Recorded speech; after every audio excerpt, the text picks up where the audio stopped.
Hi everyone, welcome back to my channel. ಎಲ್ಲರೂ ಹೇಗಿದ್ದೀರಾ? ನೀವೆಲ್ಲ ಚೆನ್ನಾಗಿದ್ದೀರಾ ಅಂತ ಅನ್ಕೋತೇನೆ.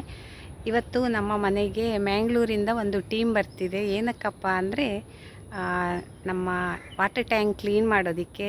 ಇದು ಆ್ಯಕ್ಚುಲಿ ನಮ್ಮ ಟ್ಯಾಂಕ್ ಏನಿದೆ ಅದು ಸಿಂಟೆಕ್ಸ್ ಟ್ಯಾಂಕ್ ಅಲ್ಲ. ಈಗ ಇತ್ತೀಚೆಗೆಲ್ಲರೂ ಅದೇ ಹಾಕೋದಲ್ವ. ಆ್ಯಕ್ಚುಲಿ ನಮ್ಮ ಮನೆ ಏನಿದೆ ತುಂಬ ಹಳತ್ತು ಮನೆ, ಒಂದು 40 ವರ್ಷ ಹಳೆ ಮನೆ. ಹಾಗಾಗಿ 40 ವರ್ಷ ಹಳೆ ಮನೆ ಅಂದಮೇಲೆ ಅದೇ ಓಲ್ಡನ್ ಸ್ಟೈಲಲ್ಲಿ ಟ್ಯಾಂಕು ಇರುತ್ತೆ. ಸಿಂಟೆಕ್ಸ್ ಟ್ಯಾಂಕ್ ಇಲ್ಲ ನಮ್ಮ ಮನೆಗೆ, ಸಿಮೆಂಟಿಂದ ಮಾಡಿರುವಂಥದ್ದು. ಮತ್ತು ಆಗೆಲ್ಲ ಅಂಡರ್ಗ್ರೌಂಡ್ ಟ್ಯಾಂಕ್ ಇರುತ್ತೆ, ಮತ್ತು ಮಾಡಿ ಮೇಲೆ ಟ್ಯಾಂಕ್ ಇರುತ್ತೆ, ಕೆಳಗೂ ಕೂಡ ಅಂಡರ್ಗ್ರೌಂಡ್ ಟ್ಯಾಂಕ್ ಇಟ್ಟಿರ್ತಾರೆ. ಹಾಗಾಗಿ ನಮ್ಮನೇದು ಸ್ವಲ್ಪ ದೊಡ್ಡದೇ ಟ್ಯಾಂಕ್ ಇದೆ. ಅಂದರೆ ಗೊತ್ತಿಲ್ಲ ಯಾಕೆ ಅಷ್ಟು ದೊಡ್ಡದು ಮಾಡಿಟ್ಟಿದ್ರು, ನಮ್ಮ ಮಾವನವರ ಕಾಲದಲ್ಲಿ ಆಗಿದ್ದು. ಹಾಗಾಗಿ ಅದನ್ನು ಕ್ಲೀನ್ ಮಾಡಿಸೋದೇ ಒಂದು ದೊಡ್ಡ ಕೆಲಸ. ಯಾಕಂದರೆ ಅದೊಂಥರ ಬಾವಿ ಥರ ಇದೆ, ಅಂಡರ್ಗ್ರೌಂಡ್ ಇದೆ, ಪ್ಲಸ್ ಮೇಲೆ ಸ್ವಲ್ಪ ಇದೆ ಅದು. ಮತ್ತು ಮಹಡಿ ಮೇಲೂ ಕೂಡ ಸಿಮೆಂಟಿನ ಟ್ಯಾಂಕ್ ಇದೆ. ಹಾಗಾಗಿ ಅದನ್ನೆಲ್ಲ ಕ್ಲೀನ್ ಮಾಡಿಸೋದಕ್ಕೆ ಈ ಟೀಮನ್ನೇ ಕರೆಸೋದು ನಾನು. ಒಂದು ಇನ್ಫಾರ್ಮೇಟಿವ್ ಕಂಟೆಂಟ್ ಅಲ್ವಾ ಇದು. ತುಂಬ ಜನ ನೋಡಿರೋದಿಲ್ಲ, ಈ ಸಿಂಟೆಕ್ಸ್ ಕ್ಲೀನ್ ಮಾಡೋದೆಲ್ಲ ನೋಡಿರ್ತಾರೆ, ಆದರೆ ಈ ಸಂಪ್ ಕ್ಲೀನ್ ಮಾಡೋದು ಮತ್ತು ದೊಡ್ಡ ಟ್ಯಾಂಕನ್ನು ಕ್ಲೀನ್ ಮಾಡೋದು ನೋಡಿರೋದಿಲ್ಲ. ಹಾಗಾಗಿ ಒಮ್ಮೆ ತೋರಿಸುವ. ಆ್ಯಕ್ಚುಲಿ ಒಬ್ಬರು ಇಬ್ಬರು ಸಾಕಾಗಲ್ಲ, 1-2-3 ಜನ ಬೇಕಾಗುತ್ತೆ. ಯಾಕಂದರೆ ಸ್ವಲ್ಪ ಸಂಪು ದೊಡ್ಡದಿದೆ ಅಲ್ವಾ, ಅದಕ್ಕೋಸ್ಕರ. ಹಾಗೆ ಒಬ್ಬರು ಇನ್ಸ್ಟ್ರಕ್ಷನ್ ಕೊಡೋಕ್ಕೆ, ಒಬ್ಬರು ಅಂದರೆ ಅವರು ಮೆಷಿನನ್ನು ಉಪಯೋಗಿಸಿ ನೀರನ್ನೆಲ್ಲ ಹೊರಗಡೆ ತೆಗೆದುಬಿಟ್ಟು ಆಮೇಲೆ ಕ್ಲೀನ್ ಮಾಡುವ ಪದ್ಧತಿ ಅವರದ್ದು. ಅವರದ್ದೊಂದು ಟೀಮೇ ಉಂಟು ಮ್ಯಾಂಗ್ಳೂರಿನವ್ರದ್ದು. ಹಾಗಾಗಿ ಒಬ್ಬರು ಆನ್ ಆಫ್ ಮಾಡ್ತಿರ್ತಾರೆ ಸ್ವಿಚ್ಚನ್ನು, ಒಬ್ಬರು ಇನ್ಸ್ಟ್ರಕ್ಷನ್ ಕೊಡ್ತಾರೆ, ಒಬ್ಬರು ಸಂಪೊಳಗೆ ಇಳಿದು ಕ್ಲೀನ್ ಮಾಡ್ತಾರೆ. ಹೀಗೆಲ್ಲ ಕತೆಗಳುಂಟು. ಹಾಗೆ ಅದೆಲ್ಲ ಏನು ಕತೆ ಅಂತ ನೀವು ಕೂಡ ನೋಡ್ಬೋದು. ಈಗ ಸಂಪನ್ನು ಓಪನ್ ಮಾಡ್ತಿದ್ದಾರೆ ನೋಡಿ. ಹಾಗೆ ಟ್ಯಾಂಕ್ ಮೇಲೆ ಇಲ್ಲಿ ಸೈಡಲ್ಲಿ ಪೈಪ್ ಕಾಣ್ತಿದೆಯಲ್ಲ, ಅಲ್ಲಿ ಹೋಲ್ ಇರುತ್ತೆ. ಅಂದರೆ ಅದು ಗಾಳಿ ಆಡೋಕ್ಕೆ, ಫುಲ್ ಬಂದಿಡುವಂಗಿಲ್ಲಲ್ಲ, ಸ್ವಲ್ಪ ಗಾಳಿ ಸರ್ಕ್ಯುಲೇಷನ್ ಆಗಬೇಕಲ್ವ. ಹಾಗೆ ಮುಚ್ಚಿಟ್ಟಿದ್ದೇವೆ, ಏನಾದ್ರು ಹುಳ ಹುಪ್ಪಡಿ ಬಿದ್ದುಬಿಟ್ರೆ ಅಂತ. ಅದಕ್ಕೆ ಒಂದು ಜಾಲಿ ಕವರ್ ಇಟ್ಟಿದ್ದೇವೆ, ಹಾವು ಎಲ್ಲ ಹೋಗಿ ಕೂತ್ಬಿಟ್ರೆ ಕಷ್ಟ ಅಲ್ವಾ ಅಂತ. ಹಾಗೆ ನೋಡಿ ಸಂಪು ಓಪನ್ ಆಯಿತು, ಹೀಗೆ ಕಾಣಿಸುತ್ತೆ.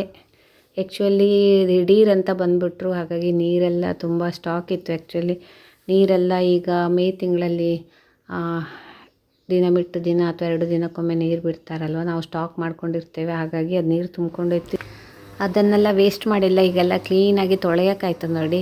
ಯಾಕಂದರೆ ಇದೆಲ್ಲ ವಾಶ್ ಮಾಡಿದ ಮೇಲೆ ಪುನಃ ಅವರೆಲ್ಲ ಟ್ಯಾಂಕ್ ಒಳಗೂ ಎಲ್ಲ ಕ್ಲೀನ್ ಮಾಡಿ ಸಿಸ್ಟಮೆಟಿಕ್ಕಾಗಿ ಎಲ್ಲ ಕೆಲಸ ಮಾಡಿಬಿಡ್ತಾರೆ. ಮತ್ತು ಉಳಿದ ನೀರೇನಿದೆ ಅದನ್ನೆಲ್ಲ ನಾವು ತೆಂಗಿನ ಮರ, ಬಾಳೆ ಮರಕ್ಕೆಲ್ಲ ಬೇಕಿತ್ತಲ್ವ. ಹಾಗಾಗಿ ಅದನ್ನೆಲ್ಲ ಯೂಸ್ ಮಾಡ್ಕೊಂಡಾಯಿತು. ಹಾಗಾಗಿ ಗಿಡಗಳಿಗೆ, ಮರಗಳಿಗೆ ತಂಪು ಆಯಿತು. ನಮ್ಮ ಟ್ಯಾಂಕ್ ನೀರು ವೇಸ್ಟ್ ಆಗದೇ ಹೋಯ್ತು ಅಂತ ಅಲ್ವಾ, ವೇಸ್ಟ್ ಆಗಿಲ್ಲ ಅಂತ. ಹಾಗೆ ತುಂಬ ವರ್ಷದಿಂದ ಇವರು ಈ ಕೆಲಸ ಮಾಡ್ತಾನೆ ಬರ್ತಿದ್ದಾರೆ. ಮ್ಯಾಂಗ್ಳೂರು ಫುಲ್ಲೆಲ್ಲ ಅವರೇ ಹೋಗೋದು MRPLಗೆ ಎಲ್ಲ ಕೂಡ. ಹಾಗೆ ನಾನು ಅದಕ್ಕೆ ಪ್ರತಿ ವರ್ಷ ಕರೆಸ್ತೇನೆ.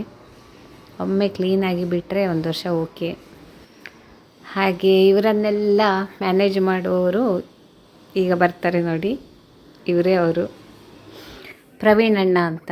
ಇವರ ಮಿಸ್ಸಸ್ಸು ನನ್ನ ಫ್ರೆಂಡು ಉಷಾ ಅಂತ. ಹಾಗೆ ನಮಗೆ ಪರಿಚಯ ಇರೋ ಕಾರಣ ನಾನು ಪ್ರತಿ ವರ್ಷ ಅವರನ್ನು ಕರೆಸಿಯೇ ನಮ್ಮ ಟ್ಯಾಂಕನ್ನು ಕ್ಲೀನ್ ಮಾಡಿಸ್ತೇನೆ. ಯಾಕಂದರೆ ಪರಿಚಯ ಇರೋರಾದರೆ ತಲೆ ಬಿಸಿ ಇರಲ್ಲ, ಯಾರತ್ರ ಗೊತ್ತಿಲ್ಲದವ್ರಿಗಿಂತ ಇವರೇ. ಯಾಕಂದರೆ ಇವ್ರದ್ದೊಂದು ಟೀಮ್ ಇದೆ, ಮ್ಯಾಂಗ್ಳೂರು ಫುಲ್ಲು ಎಲ್ಲ ಕಡೆ ಇವರೇ ಕ್ಲೀನ್ ಮಾಡೋದು. ಎಲ್ಲ ಟ್ಯಾಂಕ್ಗಳನ್ನು ಹಾಸ್ಪಿಟ್ಲಲ್ಲಿ, ಅದು ಇಲ್ಲಿ MRPLಲ್ಲಿ ಕೂಡ. ಹಾಗೆ ಇವರದ್ದು ಅದೇ ಕೆಲಸ. ಇವರು ಫ್ರೀನೇ ಇರಲ್ಲ, ತುಂಬ ಬ್ಯುಸಿ ಇರ್ತಾರೆ. ವರ್ಷ ಕಾಲಿಡೀ ಇದೇ ಅವರದ್ದು. ಹಾಗೆ ನೀರನ್ನು ಕೂಡ ತುಂಬಿಸಿಟ್ಟಿದ್ದಾರೆ ನೋಡಿ, ಫ್ರೆಶ್ ನೀರನ್ನು. ಅದನ್ನು ಕೂಡ ಮತ್ತೆ ಹಾಕಿ ಕ್ಲೀನ್ ಮಾಡಿ 1 ಗಂಟೆ ಕೆಲಸ. ಆದರೆ ಶಾರ್ಟ್ಕಟ್ಟಲ್ಲಿ ನಿಮಗೆಲ್ಲ ತೋರಿಸಿಬಿಡ್ತೇನೆ ಹೇಗೆ ಕ್ಲೀನ್ ಮಾಡ್ತಾರೆ, ಏನು ಕತೆ ಅಂತ. ನೀವು ಕೂಡ ನೋಡ್ಕೊಂಡು ಬನ್ನಿ, ಓಕೆನಾ?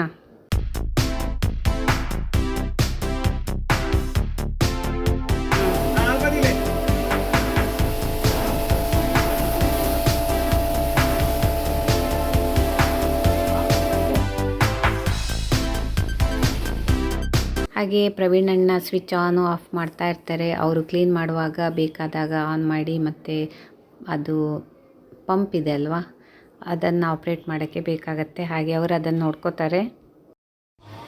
ಹಾಗೆ ನೋಡಿ ಮಡ್ ವಾಟರ್ ಎಷ್ಟಿದೆ ಅಂತ. ಎಂಥ ಅರ್ಲು ಗಲೀಜು ಅಲ್ವಾ. ಎಲ್ಲಿಂದ ನೀರು ಬರುತ್ತಲ್ವ ಎಷ್ಟಂದರೂ, ಮುನ್ಸಿಪಾಲ್ಟಿ ನೀರು. ಮತ್ತು ಅದರೊಟ್ಟಿಗೆ ತುಂಬ ಸಮಯ ಆದ ಕೂಡಲೇ ಆಬ್ವಿಯಸ್ಲಿ ಮಣ್ಣು ಗಿಣ್ಣು ಸೇರಿಕೊಂಡಿರುತ್ತೆ. ನೋಡಿ, ಇದನ್ನೇ ಯೂಸ್ ಮಾಡ್ತಾಯಿದ್ರೆ ನಮ್ಮ ಕತೆ ಏನಾಗುತ್ತಲ್ವ. ಅದಕ್ಕೆ ಕ್ಲೀನ್ ಮಾಡಿಸ್ಲೇಬೇಕು ಆವಾಗವಾಗ. ಇದು ಹಳೇ ಕಾಲದ ಸಂಪು ಮಾರೇರೆ, ತುಂಬ ಒಂದು 40-45 ವರ್ಷ, 40 ವರ್ಷ ಅಂತೂ ಆಗೇ ಆಯಿತು. ಹಾಗೆ ಆಗಿನ ಕಾಲ ಸಂಪು ಈ ಟೈಪ್ ಇರ್ತಿತ್ತು. ನೋಡಿ, ಫುಲ್ ಎಷ್ಟು ಕ್ಲೀನ್ ಮಾಡಿ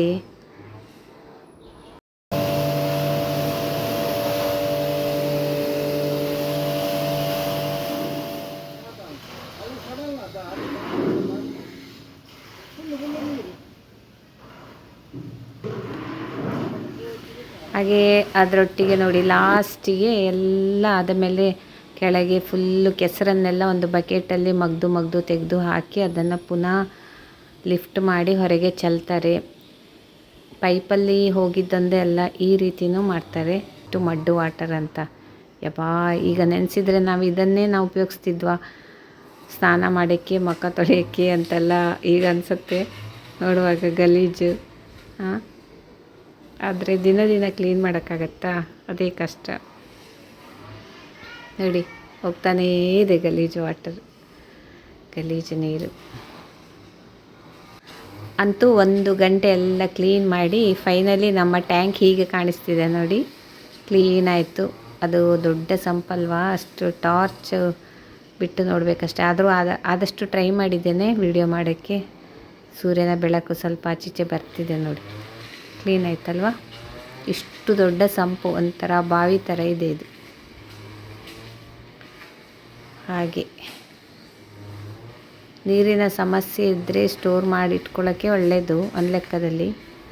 ಹೊರಗಡೆ ಹೀಗೆ ಚೌಕಟ್ಟಿರುತ್ತೆ, ಅದರ ಮೇಲೆ ಕಬ್ಬಿಣದ ಮುಚ್ಚಳ ಮಾಡಿಸಿದ್ದೇವೆ. ಎಲ್ಲ ಮೇಂಟೆನೆನ್ಸ್ ಮಾಡ್ತಾ ಇರಬೇಕಿದೆ. ಈಗೆಲ್ಲ ಸ್ವಲ್ಪ ತುಕ್ಕಿಡಿಯೋಕ್ಕೆ ಸ್ಟಾರ್ಟ್ ಆಗಿಬಿಟ್ಟಿದೆ. ಇದು ಸೈಡ್ ಅಲ್ವಾ, ಹಾಗಾಗಿ ಬೇಗ ತುಕ್ಕಿಡಿಯುತ್ತೆ. ಸೊ ಎಲ್ಲರೂ ಹೊರಟರು, ಎಲ್ಲ ಟೀಮ್ ಅವರ ಕೆಲಸ ಮುಗಿಸಿ ಟಾಟಾ ಬಾಯ್ ಬಾಯ್ ಅಂತ ಹೇಳಿ, ನಿಮಗೆಲ್ರಿಗೂ ಟಾಟಾ ಮಾಡ್ತಿದ್ದಾರೆ ಅವರು ಅಂತ ಹೇಳಿ ಹೊರಟರು. ಈ ರೀತಿ ಇದೆ ಹಳೇ ಕಾಲದ ಸಂಪು. ಪಾಮಾಜಿ ಎಲ್ಲ ಬೆಳೆದಿದೆ, ಎಷ್ಟು ಅಂತ ಕ್ಲೀನ್ ಮಾಡ್ತಾರೆ. ಹಾಗೆ ಗಿಡಗಳೆಲ್ಲ ತಂಪಾದವು ಬೇಸಿಗೆ ಬಿಸಿಲಿಗೆ ಅಲ್ವಾ, ತಂಪಾಯಿತು. ಎಲ್ಲ ತುಂಬ ನೀರು ಕೊಟ್ಟೆವು. ಖುಷಿಯಾಯಿತು, ಗಿಡಕ್ಕೂ ಕೂಡ ಖುಷಿಯಾಯಿತು, ನನಗೂ ಕೂಡ. ಇದೆಲ್ಲ ಸಂಪು ಕ್ಲೀನ್ ಆದರೆ ಒಂದು ದೊಡ್ಡದೇನೋ ಭಾರ ಕಳೆದಂಗೆ.